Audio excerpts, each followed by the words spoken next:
Ayaw ka mo pagtigom og mga bahandi dinhi sa yuta. Kay kutkuton lamang kini sa taya og sa anay og makawat usab. Ang mga bahandi sa yuta lumalabay. Sa manang mga bahandi, kanang gitagaan natong dakong pagtagad, gitagaan natong priority.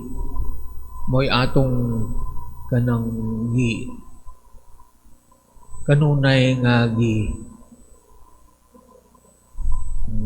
gipangita sa manana sama sa gahom, power, bahandi, lumalabay lang kana sa atong iunang ebanghelyo gani karang buntag makita nato ang kining kalibutanon nga bahandi nga dali ra mahanaw. Si Atalia, sa ano ko ba si Atalia,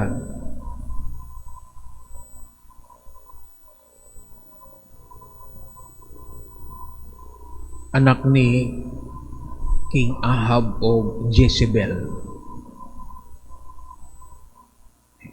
Itong mahinamduman nga si King Ahab o saka mahuyang hari o si Queen Reina Jezebel saka dili maayo, mas powerful siya, mas dominant kaysa hari.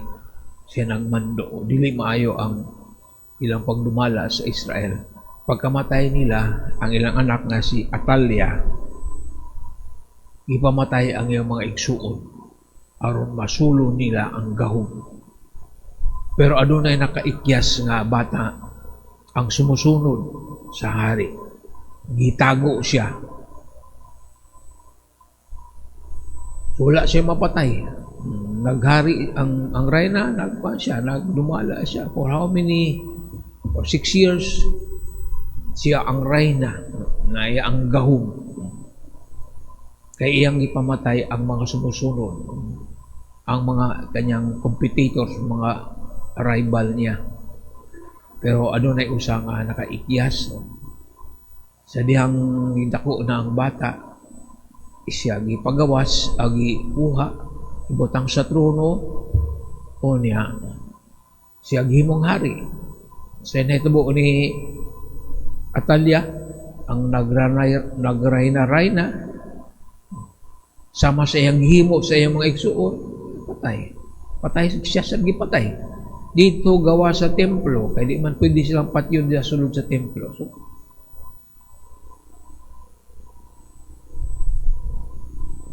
ang batigihon ang those who live by the sword will die by the sword. Gamit niya ang espada aron siya mahimong reyna. Ay siya ang magsatong espada ang nipatay kaniya. So that's power. Wa agi gahom nga mulungtad. Bisan sa politika. Karon ikaw ang maghari karon. After 6 years, o di pa after 6 years, makudita ka, wag tangka. Ikaw ang maghari sa Senado after how many weeks? Tangtang sa ka sa Senado. Muna, ang gahom, dili lumalabay yun na. Ang bahandi, lumalabay sa daghang kang bilyon karon. Masakpan ka sa imong buwan, gihimo nga di maayong pagmagi, priso ka. Power and money, lumalabay ko na siya. Nung daghan mangyapon ang gustong makakapot ni ini, nasahid man sila nga ang kining mga butanga, lumalabay lang. Mangyapon ang gusto nato. Tingnan naman, mas munay gitawag tangible, munay atong mahikap. Mo enjoy ta ana ang mga butang sa nga langit mo. Warag. Nasa ko lang na, sa area lang na. Sa future pa, langit mo, sa langit pa natin nasa sinati. Muna sayop. Kaya mga bahandi sa langit, pwede natong masinati din sa yuta. We can experience heaven here on earth. Pero ato nang ibaylo sa mga butang kalibutanon. Dali ra kayo. Dali mahanaw, dali makawat. inyong kwarta sa bangko, sa mahak na, goodbye. Gabiin nag-istorya rami, na usa ka bangko din na nga notorious kayo. Mahak ang imong mga haguan, mahanaw lang. Why explanation? Munay katong bantayan, hindi lang ko mo advertise ana. Daghang mga kasinatian, story mga pare, kanang bangko na mga inyong mga ATM card, suyupon lang na siya. Pero wala investigasyon. Wala na ang kwarta, kutkuto na, dili sa anay, suyupon sa mga technical nga mga pamaagi, scam, true scam, mawagtang nga inyong mga deposito. So, klaro kayo na. Gahong o bahandi, lumalabay. Pero ang mga bahandi, ang bahandi sa langit, kanunay. Imong maayong relasyon sa Dios, kamaghatag kanimong kalinaw, hapsay nga pang pamuyo, maayong relasyon sa kana dili na mawagtang, dili na makawat, dili na ma-scam. Pero lagi ang uban sa langit naman na may sayo pwede natong matagamtam ang bahandi nga gitagana kanato sa langit. Gugma sa diya sa pamilya, maayong relasyon, kalinaw, mga bahandi, mga lagitong bahandi na nga atong matagamtam karon. Gasa sa Dios. Pero mas palbihon nato kining mga lumalabay kay morag wag sila gid ang atong mahikap, tagamtaman dayon, immediate satisfaction sa atong panginahanglan, lawas ng panginahanglan. Dili ata masayop. Kahit kining tanan lumalabay. Klaro kayo na. Na di na pwedeng lalisong. Daghang mga example ana. Sa laing bahay ng atong ebanghelyo, na siya naghiskot siya sa mata. Sumaybot pasabot ana. Ang mata mo na atong gigamit aron makita. Unsa ni atong makita din kung unsay atong gipakaon sa mata with whatever we feed to our eyes, kanang atong gipagtan-aw, mo na'y mag-apikto sa atong kasing-kasing.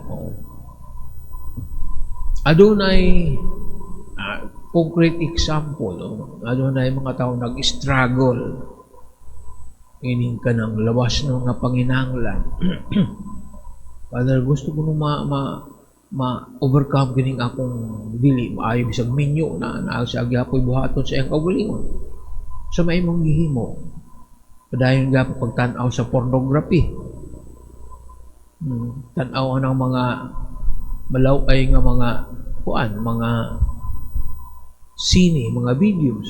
Mao na imong gipid sa imong una-una. Di ka makalingkawas ana nga bad habit. Kaya mo na imong gipid. Di ka makalingkawas.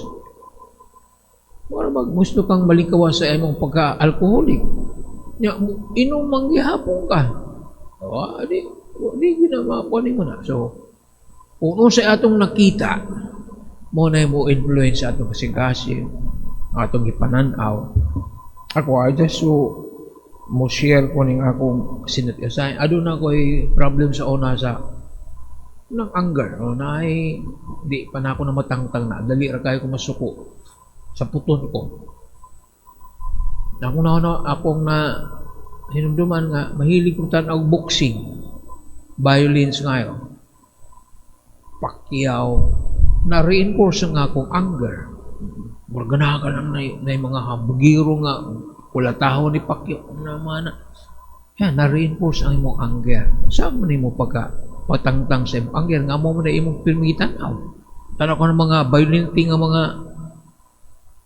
mga sini ng equalizer na sa nga vigilante nga pamatyan nitong mga daotang reinforce your issue sa hangya. Hindi gini mo na matangtang na kaya mo na imong gipakaon sa imong mata.